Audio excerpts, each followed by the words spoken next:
Hello everybody, happy Friday. Brian Padani, your Blaine Police Chief here. And last week we had put out a video, a message to our community, and it was probably pretty long, maybe 10 to 15 minutes. I hope you had the time to watch that. I know it's lengthy. As part of that, we asked for feedback from our community. We asked for questions and said that we would be answering questions, every week to try to maintain a dialogue. I wish we could get together in just a massive community forum right now, but with coronavirus, that's very difficult to do, obviously. So we wanted to at least get the wheels turning here. Over the past week, we've had a lot of questions. We've had a lot of positive feedback and messages of support too. We've had questions regarding things pertaining to mental health, traffic enforcement, and other things. But we're going to try to pace ourselves with just answering a couple of questions every week. So our first couple of questions have to do with a number of officers of color and then our youth as well. So the first question reads, how many officers of color are on the force? Our current breakdown in the Blaine Police Department, we have 2 Asian officers, one is which is a police officer and one is a police reserve officer. We have 1 Middle Eastern officer, that's a patrol officer, police officer as well. We have 3 Hispanic officers. One is a police officer, actually a school resource officer in one of our schools. Another one is a sergeant on our patrol division, and then one is a police reserve officer. Although the question wasn't asked to, I'm also going to give our female staff numbers as well. With the knowledge that law enforcement has traditionally been a predominantly male staff field, I thought that maybe that'd be an anticipated question as well. We currently have 3 female community service officers. We have 2 female police reserve officers, and then 9 female police officers. So that's kind of our female breakdown. And we are always striving to be reflective of our community through various measures. We feel it's just as important to educate ourselves on the people that are in our community and their respective cultures. And it's important to treat everybody with respect. Even if we statistically are 100% reflective of our community from a cultural or racial standpoint, if we are involved in a critical incident, the odds are still that that officer involved will be white. And as such, it's important that we continually strive to be respectful of everyone and while maintaining a diverse workforce. Additionally, as examples of poor police work continue to be applied to the profession as a whole by so many in our society, the goal will be harder and harder to reach, quite frankly.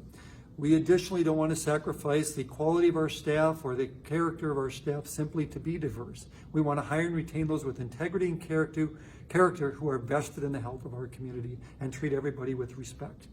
We have programs in place currently, such as our Explorer Post for Youth, our Reserve Unit, and our Community Service Officer Unit, that we encourage those with an interest in law enforcement to research and join. These are frequently a solid path to a career in law enforcement. We want to continue to work towards being completely reflective of our community. And I believe this helps our youth, particularly those of color, relate to officers and look at law enforcement as a viable career field where they can make a difference. The next question here, we have my 8-year-old son adored policemen. He always wanted to be a police officer when he grew up. Waited to volunteer his time with the department. Unfortunately, I couldn't protect him from watching a police officer suck life from a helpless black man who begged for his life until he took his last breath. Now my son could just pee on himself if a cop approached him. I have talked to him, but he believes actions speak louder than words. How is the city preparing to amend this with our children, our young black boys? As long as we hire human beings in law enforcement, there will always be mistakes made, and a percentage of those who quite simply should not wear a badge. There are also many examples out there, however, every day of officers doing good work and officers saving lives or having positive connections with our youth and our communities. I encourage you to show your son those videos as well and those examples as well.